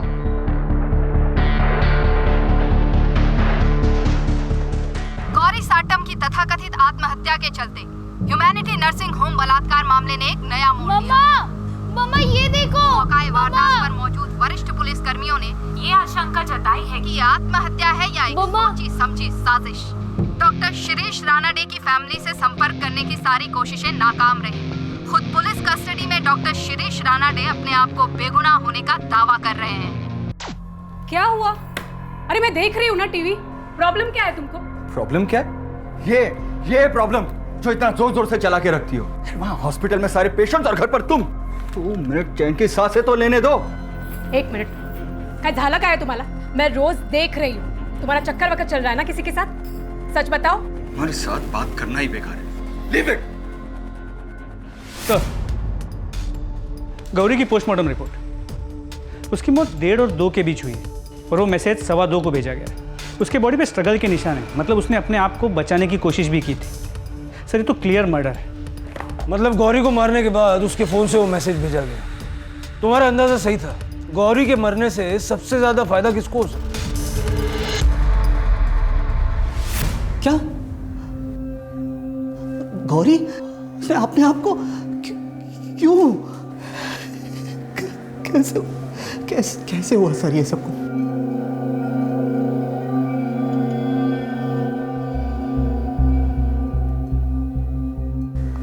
कहना क्या चाहते हैं कि ये सब मैंने किया? हमने तो अभी कुछ कहा ही नहीं। वैसे तू एक बात से तो इनकार नहीं कर सकता कि गौरी की मौत से सबसे ज्यादा फायदा तुझे होगा, क्योंकि उसके भेजे हुए एसएमएस से तेरे सर पे लगा हुआ इल्जाम हट जाएगा। लेकिन बदकिस्मती से वो मैसेज गौरी के मरने के बाद भेजा गया था। उसको मारने वाले ने उसके मोबाइल से वो मैसेज भेजा था। अब सवाल ये उठता है कि गौरी को मारने वाला तुझे क्यों बचाना चाहेगा? ये मुझे कैसे मालूम सर? और आपको क्या लग रहा है मैं यहाँ से बैठे बैठे गौरी को? That is impossible. लेकिन तू बाहर किसी से करवा भी तो सकता है ना, दैट इज पॉसिबल। सर आपको लगता है कि ये सच बोल रहा है? मात्र जब तक कोई ठोस सबूत नहीं मिल जाता किसी की भी बात पे विश्वास करना मुश्किल है। ये डॉक्टर जब से लॉकअप में आया, इससे कौन कौन मिलने के लिए आया था, किस किस से इसने बात की, ये जरा पता करो। इसने लैंडलाइन भी कई बार यूज किया है। सर उस दिन उसकी वाइफ प्रभा रानाडे उससे मिलने आई। इस प्रभा के कॉल रिकॉर्ड, स्ट्रैंगुलेशन रिकॉर्ड सब निकालो और क्राइम सीन पे जो फिंगरप्रिंट्स मिले थे उसके साथ मैं मैच करके देखो। और गौरी के बैकग्राउंड चेक पे कोई अपडेट? सर उसकी रिपोर्ट आ गई, आपके टेबल पे रखवा दी है। गौरी की बुआ हेमा जहाँ जहाँ काम करती थी, हमने हर उस जगह पे पूछताछ की। पिछले 2 साल में उसने करीब 4 से 5 नर्सिंग होम में काम किया है। हेमा है ना, वो सीनियर डॉक्टर है ना राव, उसके साथ ही मिलकर उसने कुछ गड़बड़ की है। मामले को तो बिल्कुल दबा दिया गया। वो है ना, थोड़े दिन के बाद काम छोड़ के चली गई। पता नहीं फिर क्या हुआ। पागल हो गए थे डॉक्टर साहब उस लड़की के पीछे। अचानक से हेमा भी गायब और वो लड़की भी। पूरे देवदास हो गए थे डॉक्टर साहब। स्ट्रेंज। कहीं ऐसा तो नहीं कि जिसे हम अब तक विक्टिम मान के चल रहे थे उसकी असलियत कुछ और ही है? ये जो 2 डॉक्टर्स के बारे में बात की, इनसे बात करो, इनसे पूछो कि ये सब रूमर्स है या वाकई इसमें कोई सच्चाई भी है। सर वो बच्ची नहीं थी सर, डोंट नो कि उसकी क्या प्रॉब्लम थी। वो खुद ही नर्सिंग होम आती थी। वो क्या नाम है उसकी आंटी हेमा से मिलने के लिए। वो अचानक मुझे एक्यूज़ करने लगी और कहने लगी कि मैंने उसे मोलेस्ट किया है। सर मेरी फैमिली है, we are respected people. Sir Hema ने तमाशा खड़ा कर दिया, कहने लगे कि ये मैटर मैं पुलिस में लेके जाऊंगी। मैंने सीधे उसे नौकरी से निकाल दिया। मैंने उसे कहा कि तूने जो उखाड़ना है उखाड़, जब मैंने कुछ गलत काम किया ही नहीं तो मैं डरूं क्यों? तो क्या हुआ? कुछ भी नहीं, ब्लडी ठग्स। चली गई ना।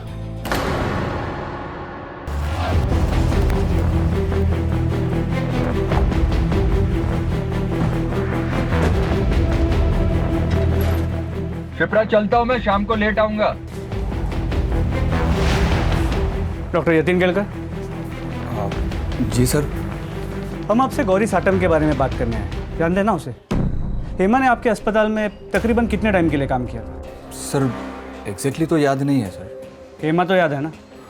जी सर। हेमा के साथ आपके अस्पताल में कोई प्रॉब्लम हुई थी क्या? हमने सुना है उसने आपका काम अचानक से छोड़ दिया। क्या ये गौरी कभी आपके करीब आने की कोशिश करती थी? ऐसा तो कभी कुछ नहीं हुआ। अगर हुआ होता सर तो मुझे ज़रूर याद होता। और वैसे भी मैं स्टाफ से दूरी बना कर रखता हूँ सर। पर्सनली मैं ज़्यादा बातचीत करना पसंद नहीं करता सर। ठीक है, अगर और कुछ पूछना होगा तो हम वापस आएंगे। और अगर आपको कुछ याद आए तो ये मेरा नंबर है, इस पर फ़ोन करके बता दीजिएगा। एक नाबालिग लड़की के रेप और मर्डर का केस है, मैटर थोड़ा सेंसिटिव है। Okay sir.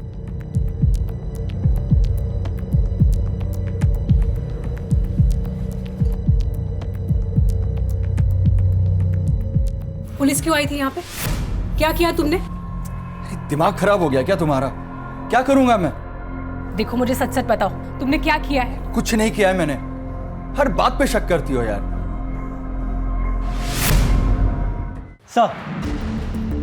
सर ये प्रभा रानाडे के कॉल रिकॉर्ड्स हैं।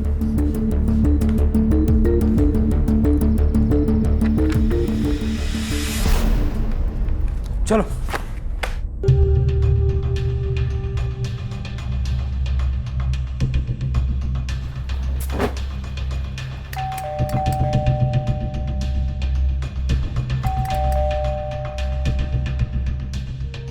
काकड़ी देखो जरा। डॉक्टर शिरीष रानाडे की फैमिली से संपर्क करने की सारी कोशिशें नाकाम। अंदर टीवी चल रहा है, आवाज आ रही है, लेकिन सब खिड़कियां दरवाजे बंद है, कुछ दिखाई नहीं दे रहा। Mrs Ranade, Mrs Ranade, police है, खोलिए दरवाजा। मिसेस रानड़े, प्रिया।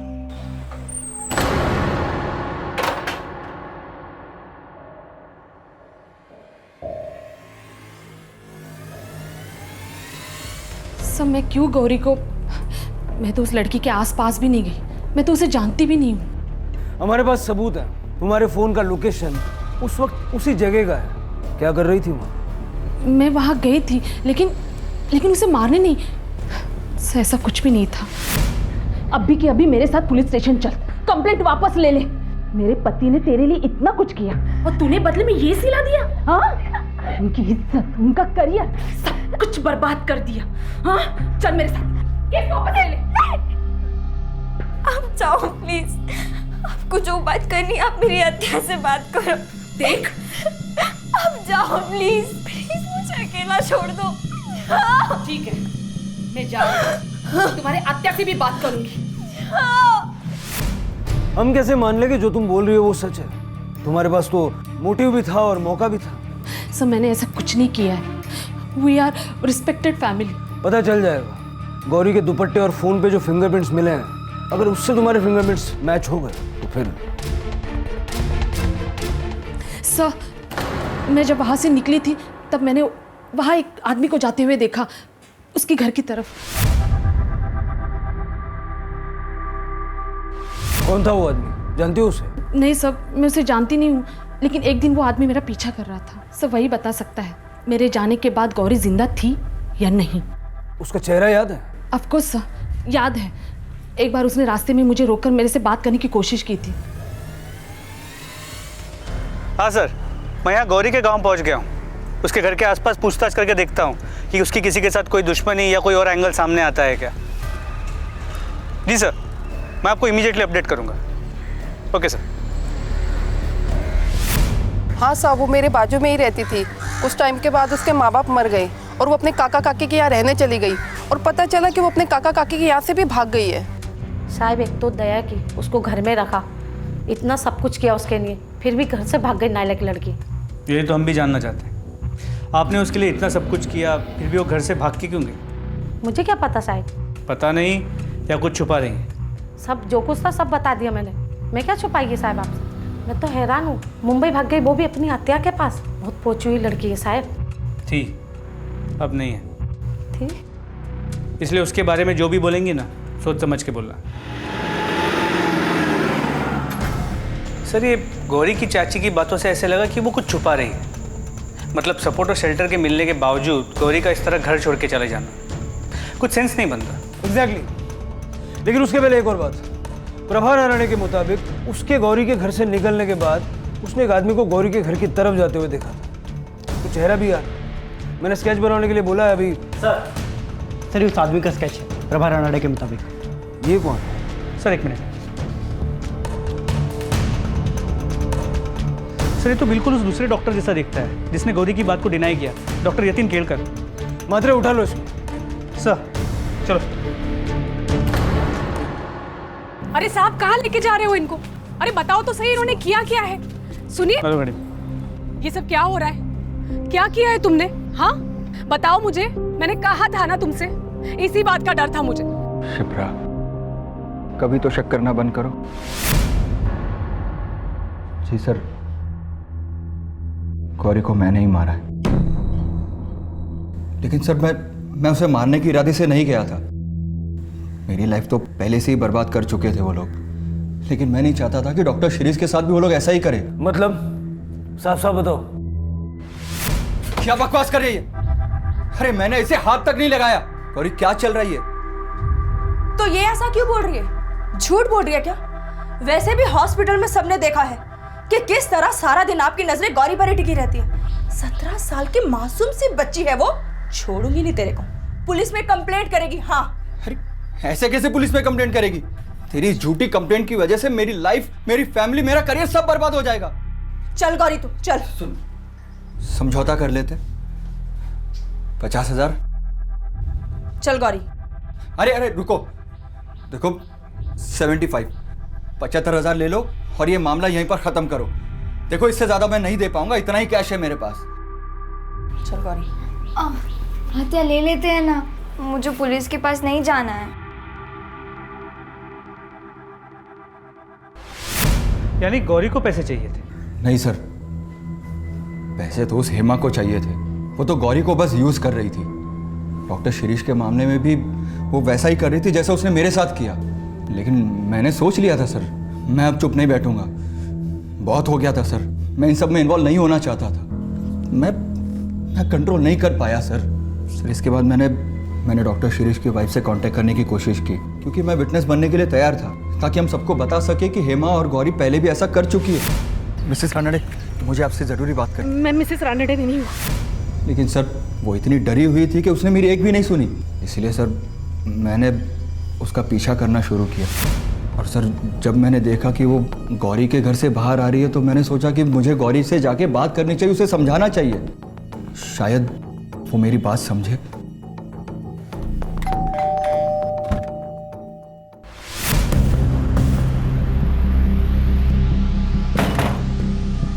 आप आते नहीं है, आप बाद में आना। बहुत हो गया अभी तुम लोगों का। ध्यान से मेरी बात सुन, चुपचाप ये केस वापस ले ले। बर्बाद करके रख दिया तुम लोगों ने उस इंसान को। झूठ पे झूठ, झूठ पे झूठ। मजा आता है ना तुम लोगों को? शरीफ इंसान को सताने में बड़ा मजा आता है ना? हाँ? छोड़ो, मुझे आपसे कोई बात नहीं करनी।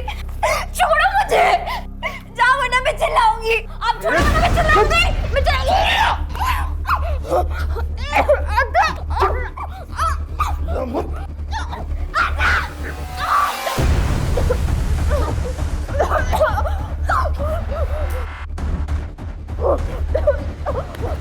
आवाज बंद कर, चुप।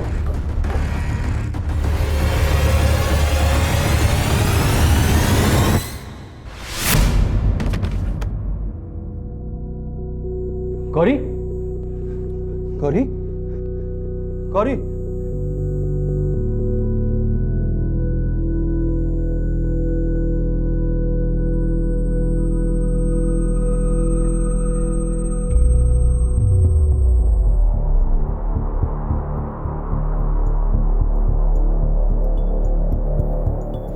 मैं ये सब खत्म करना चाहता था सर, लेकिन गौरी को मारकर नहीं सर। क्रिमिनल को रोकने के लिए खुद क्रिमिनल बन गया। पुलिस के पास क्यों नहीं गया? तुझे उसी दिन पुलिस के पास जाना चाहिए था जिस दिन गौरी और हेमा ने तेरे साथ वो सब किया। गौरी को मारकर तूने अपनी और अपने फैमिली की पूरी जिंदगी बर्बाद कर ली।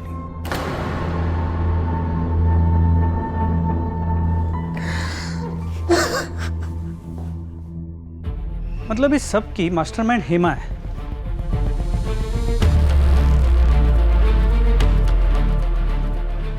क्या हुआ सर? क्या सोच रहे? एक बात खटक रही है। हर बार मामला मॉलेस्टेशन का था। हेमा ने हर बार सामने वाले पे गौरी के साथ बदतमीजी करने का या उसको गलत तरीके से छूने का आरोप लगाया। ये डॉक्टर शिरीष के मामले में अचानक रेप क्यों? हो सकता है इस बार वो ज्यादा पैसे ऐंठना चाहती हो, या फिर ये भी हो सकता है कि शिरीष और हेमा के बीच में कोई अरेंजमेंट हो जो बैकफायर हो गया और बाद में दोनों के बीच में फूट पड़ गई। इतना तो कंफर्म है कि गौरी के साथ रेप हुआ था। मतलब यही पता करना कि ये रेप डॉक्टर शिरीष ने किया था या किसी और ने। इस केस में कई ऐसे सवाल हैं जिनके जवाब मिलना अभी बाकी है, और ये जवाब हमें मिलेंगे हेमा से। ले आओ उसे। सर, सब झूठ बोल रहे साहिब।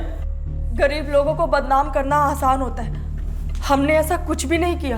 हेमा, तुमने इतने सालों में बहुत सारे अस्पतालों, नर्सिंग होम में काम किया, और इनमें से कई में गौरी के साथ ऐसा ही हुआ। और हर बार इल्ज़ाम किसी ऐसे आदमी पे लगा जो किसी अच्छी पोस्ट पे हो, समाज में जिसकी बहुत इज्जत हो। तुम्हें क्या लगता है ये सब होते हुए किसी की नज़र में नहीं जाएगा कि कुछ गड़बड़ हो रहा है? देखो, यूजुअली हम औरतों के साथ ज़्यादा सख्ती नहीं करते, लेकिन इस बार मामला एक नाबालिग बच्ची के रेप और मर्डर का है, तो सच उगलवाने के लिए कुछ भी करना पड़ा तो करेंगे। आप क्या बोल रहे हैं साहिब? मैं अपनी साहिब, वो मेरी बेटी थी, मैं उसके साथ ऐसा क्यों होने दूंगी साहिब? बेचारी, मैं तो उसे देख भी नहीं पाई साहिब। कितना दुख हो रहा है मुझे। सर, ये हेमा काफ़ी पहुंची हुई है। अगर आप कहें तो फोर्स का इस्तेमाल करके सच्चाई उगलवा सकते हैं। ऐसे तो वो कुछ नहीं बोलेगी। मात्र एक अजीब बात है, पिछले 2 मामलों में वो नकार रही है, 100% झूठ बोल रही है, लेकिन जब उससे इस रेप के बारे में पूछते हैं मुझे लगता है वो वाकई सच बोल रही है। मतलब वो अपना पुराना पैंतरा इस्तेमाल करने गई और वो बैकफायर हो गया। डॉक्टर ने मौके का फायदा उठा लिया। डॉक्टर शिरीष ने या फिर किसी और ने।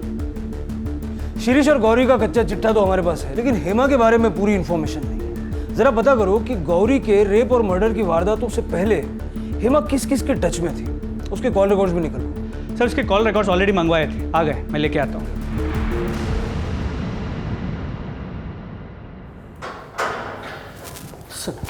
सर कुछ पता चला? इसे देख, इनमें से कोई नाम जान पहचान का लगता है क्या? ध्यान से पढ़।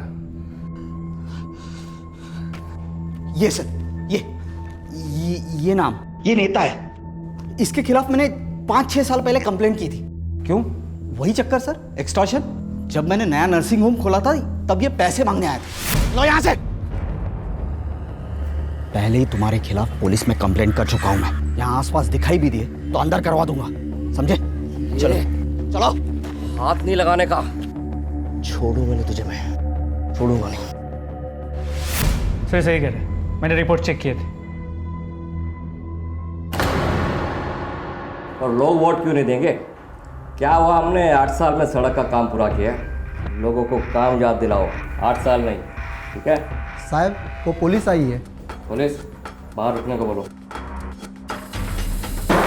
हमारा बाहर रुकने का वक्त खत्म और तेरा अंदर जाने का वक्त शुरू। क्या नाम है तेरा? क्या रही है सब, और बिना परमिशन अंदर कैसे आए? कंप्लेंट कर दूंगा तुम सबकी। चलो निकलो बाहर यहाँ से। बहुत पछताओगे तुम लोग। जानते नहीं किससे बात कर रहे हो तुम। 1 सेकंड में सस्पेंड करवा दूंगा, 1 सेकंड में। अब समझ में आया कौन हूं? तेरी पार्टनर ने सारा सच उगल दिया है, हेमा।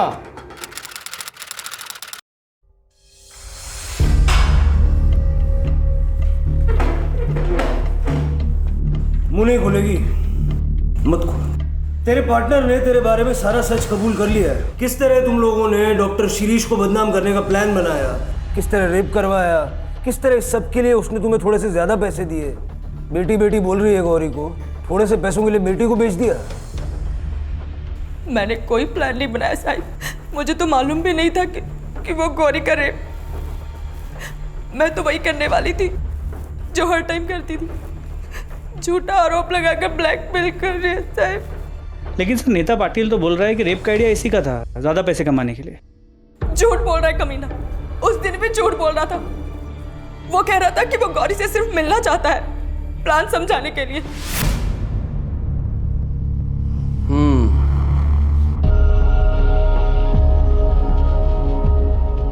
तो ये है वो, कर पाएगी ये?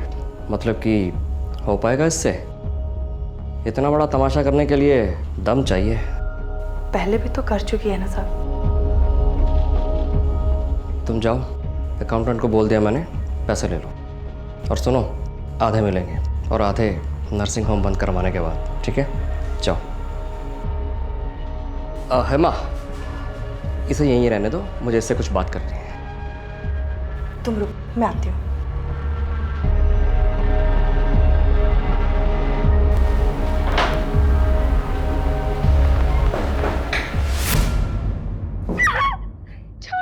गौरी, रुक जाओ, रुक जाओ। नहीं जान देगी। मैं कह रही हूँ मुझे अंदर जाने दो। नहीं जान देगी। मैं कह रही हूँ गौरी, छोड़ो मुझे। नहीं छोड़ेगी।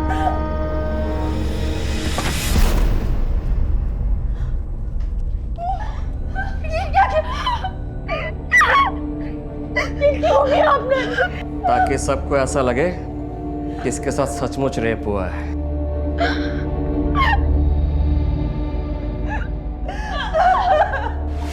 कुछ समझ ही नहीं आया साहब। मतलब मैं क्या करती? हम लोग कुछ भी नहीं थे उन लोगों के सामने। आखिर हम ही तो गए थे उनके पास, और अभी आधे पैसे लेने बाकी थे साहब। मैंने गौरी को समझाया, कपड़े बदलकर उसे हॉस्पिटल आने को कहा। मेरे पेट में बहुत दर्द हो रहा है। मैं नर्स दीदी को बुलाता हूँ। नर्स को भेजो मेरे केबिन में जल्दी। मुझे नहीं पता था साहिब कि गौरी के साथ ऐसा हो जाएगा। अनाथ बच्ची, मेरे ऊपर जिम्मेदारी थी साहिब उसकी। मुझ पर विश्वास करती थी वो।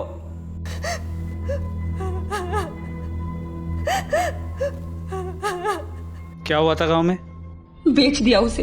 उसके काका काकी ने पैसे लेकर एक एक बड़ी उम्र के लड़के के साथ शादी करवा दी उसकी। उस लड़के की माँ गौरी की सास मारती थी उसे, जबरदस्ती करती थी उसके साथ। जैसे तैसे उधर से भाग कर आई मेरे पास।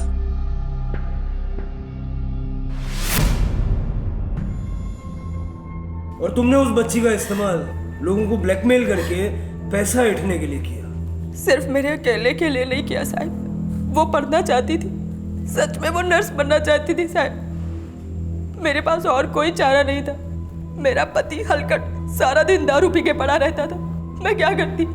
जो बुरा होना था साहब वो तो हो चुका, और मैंने सोचा कि बाकी के पैसे लेने अभी बाकी हैं, इसीलिए हमने डॉक्टर शिरीष को फंसाया साहब। तुम्हारे पास डॉक्टर शिरीष से दुश्मनी का मोटिव है और हमारे पास चश्मदीद गवाह। पटेल, तूने डॉक्टर शिरीष से 6 साल बाद बदला लिया। तू हेमा के बारे में भी जानता था वो लोगों को किस तरह फंसाती है। इसलिए जैसे ही हेमा ने डॉक्टर शिरीष की नर्सिंग होम को ज्वाइन किया, तूने उससे कांटेक्ट किया, है ना? अब हमारा सस्पेंशन तो नहीं होगा, लेकिन तेरा ट्रांसफर जरूर होगा जेल में। चल ये कामले, चल चल कामले ले।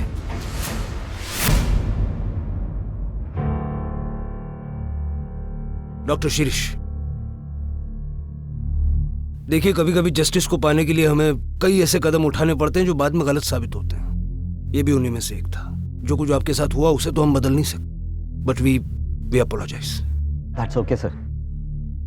आप लोग अपना काम कर रहे थे, मेरी भी बेटी है। कल उसके साथ कुछ ऐसा ही हो जाता है तो मैं आपसे यही उम्मीद करूंगा कि आप अपना फर्ज निभाएं।